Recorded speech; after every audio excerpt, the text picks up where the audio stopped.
Hi guys, it's good to be back, and thanks for tuning in. We are working through the book of James, and we are up to part 18 of this series that we've been doing throughout COVID. Now, I am down the back of my house today. Spring is nearly here, and I'm just looking at the pool behind me thinking it won't be long till we're swimming and sunbaking and enjoying everything that summer has to offer. So that's where we're coming from today.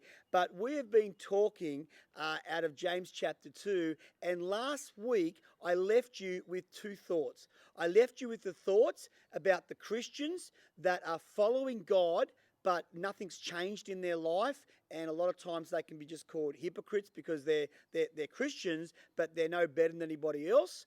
And then we also talked about people that aren't following God at the other end of the spectrum, that aren't necessarily following God or connected to God, but they're really good people and they do really, really good things. And I said that last week, I know a stack of people, some of my friends are really, really good people that would give you the shirt off their back, but yet they aren't yet following God. And I want us to be thinking about those two types of people and how somehow we can meet in the middle. So we have good people that are doing good things and also connected to God and have their eternity secure and the grace of God over their life. Now today I want to specifically talk to the Christians, the ones that say they're following God, that they've made a commitment to accept Jesus into their life. They know that they've done the wrong things. They know that God sent His Son. They're following that and they're connected with God. I want to talk to you guys specifically because if we start to follow God and we become what we call a Christian, yet our lives don't change or our deeds or our actions don't change at all with that decision, then James is actually challenging whether our salvation and connection with God is genuine.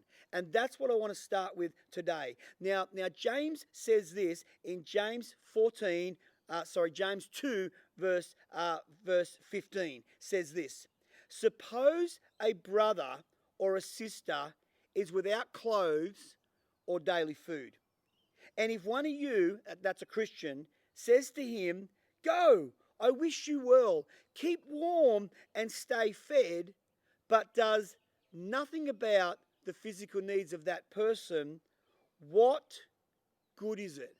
And James is just absolutely challenging us right here that if we see someone that needs something, and you are a Christ follower and you don't help them with those needs, not just wish them well, not just pray for them, but actually say, how can I help you, and help you with the needs that they have, that faith is not necessarily the faith that God wants you to have, and that sort of person is not exactly the person that's 100% got their ticket going into heaven after you pass from this earth. And that's what James is chatting about. And I want to say to you this: if you are a Christ follower and you are following God and you are someone that believes that you're a Christian and your actions have not changed with this decision to follow God, then I want to seriously challenge you on that today.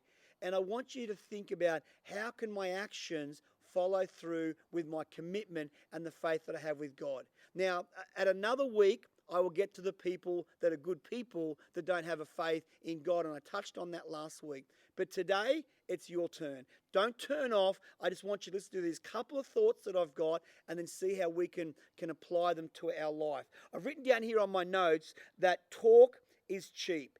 If you say one thing and don't follow it through, or you confess one thing but your actions don't line up with that, it's a pretty shaky Christianity, and James even challenges whether that sort of faith in God is going to get you into heaven if nothing has changed. And here's a couple of thoughts that I've got for you. Even when it comes to praying, if you pray for someone, but that's all you do, you don't ask if you can help or help if you can. Now, I know sometimes you need to pray and there's nothing that you can do. But if you pray and there is something that you can do, then you should actually do something about it and think about doing that action. Let's just throw it out there for training kids, for example. You can pray for your kids to be godly. You can pray for your kids to follow God.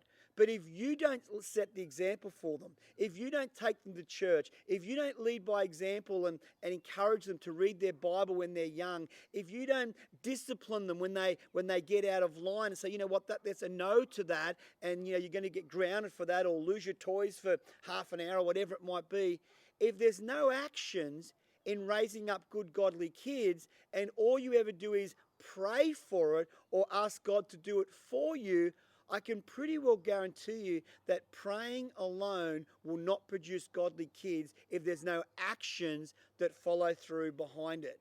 Now, this happens right throughout every area of our life. And I've put this down. Let's just talk about finance. People always talk about money. Oh, I pray that God blesses me. I pray that God, makes me rich. I pray that God helps me get out of debt. But if your actions are not applying the principles that God has spoken about, then you will never get out of debt and you may never get any further financially or consider yourself blessed if all you ever do is pray about it, but you never actually do anything about it. Now you might say, well, what can we do? Well, listen, the Bible is really clear about being generous. The Bible is really clear about giving to your local church. The Bible is really clear about tithing and offering and supporting and budgeting and being wise with your money. And if you just pray about it and do nothing else about it, then I will guarantee you will never see the financial breakthrough that you're praying for if your actions don't follow through. So it's not just about seeing someone that's hungry and saying, I hope you get food, and giving them food. Every principle, everything you're praying for, everything that you're connected to, there are actions that must follow what you are speaking about, what you're saying, or what you're praying for. It's interesting when we talk about Christians, and that's who I'm mainly talking to today. You could say, well, look, I believe the world should get saved and other people should follow God. But if all you're doing is telling people to get saved or telling people they should follow God, and your actions or your lifestyle is not something that they see that they desire would be beneficial for their life, you telling them to get saved or telling them to follow God when they haven't seen any actions or you living any differently to them, it's never going to get very far.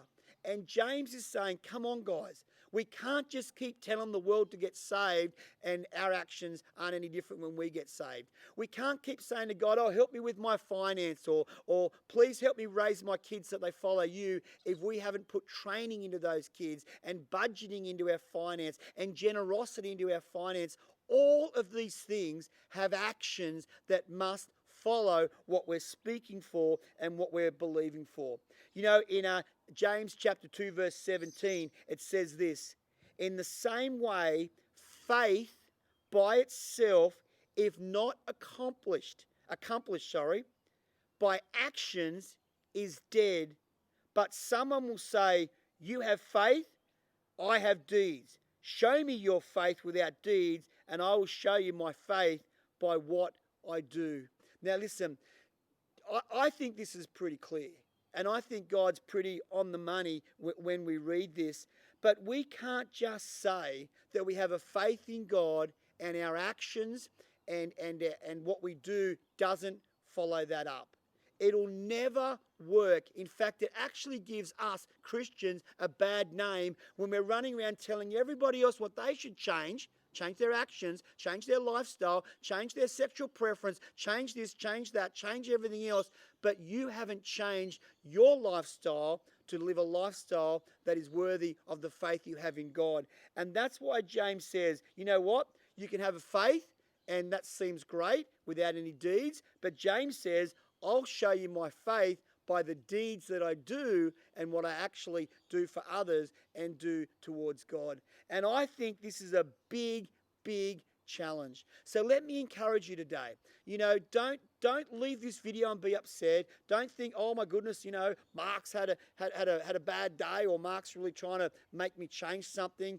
I just want you to understand what James is talking about. And he's simply saying you can't just have a faith in God and call yourself a Christian without your actions and everything you do changing along with it. Now, will we get it right all the time? No. Are we perfect? No. Will we 100% get our actions or our faith correct all the time? No. But God gives us grace for when we miss it, but we must be heading in the direction of where he wants us to go. And our faith in him and the actions of our lifestyle must complement each other. So listen, lot to think about today, but make sure you don't just forget about it when you turn off the video. Start to think, how are my actions going to complement the faith that I have in God? Until next time, be good, and I'll see you real soon.